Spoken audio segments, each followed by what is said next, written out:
guys, today I'm going to be showing you a very quick and simple way that you can get some nice bluesy sounds in your funk guitar comping by using minor 7 chords over your dominant chord groove. Be sure to come by TastyGuitar.com to get the free tab on this lesson by subscribing on the bottom of the homepage, and check the description below for information about membership at Tasty Guitar, where you can jam with the backing tracks. You get interactive sound slice tab with looping and slow-mo. We have live workshops, and you can get personalized 6-month lesson plans from me. Let's go ahead and get started. All right, so basically what's going on here is I'm playing in E, and I'm using kind of an E dominant chord tonality. So you can think, you know, your E9 chord or your E7 chords or your E13s or anything like that. And let me show you some of the places that I would slip in some minor chords.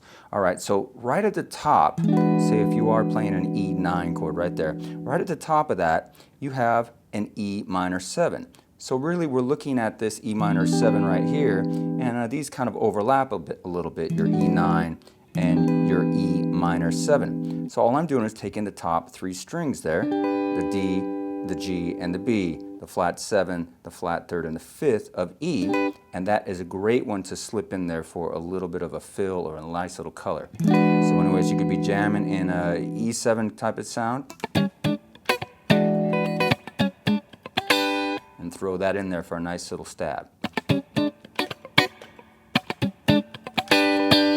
Now another thing you can do that sounds really great in combination with that minor 7 chord is just a minor 7 chord a whole step above that. So we were playing E minor 7, kind of the top 3 strings of that minor 7 voicing, and we're playing that over our E dominant chord groove. Okay, now we can also use an F sharp minor 7. So there's F sharp minor 7 right there. It's just the top 3 strings of that voicing. So now we have this very simple, easy to remember combination. So I could be playing over that dominant chord sound,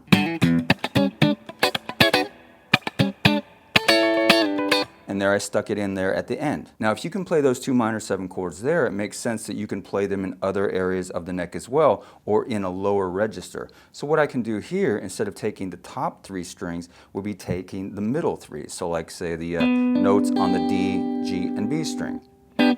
We have the same notes, but we're just taking that B note there and putting it down an octave.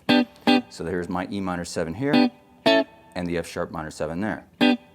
So here's an example of what that would sound like.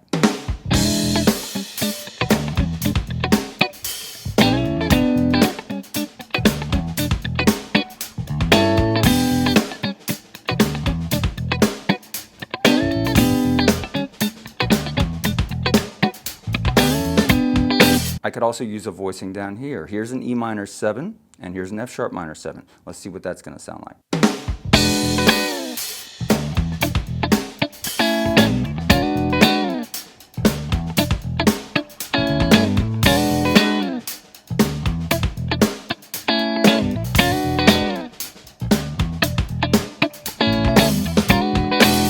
And of course we could also go all the way up to the 12th fret here and play the E minor 7 chord there and the F sharp minor there, and also on the top 3 strings. So what you want to do at this point is just lay down a very simple vamp in E and experiment using these voicings, just kind of slipping them in a little bit for a fill and a little bit of color.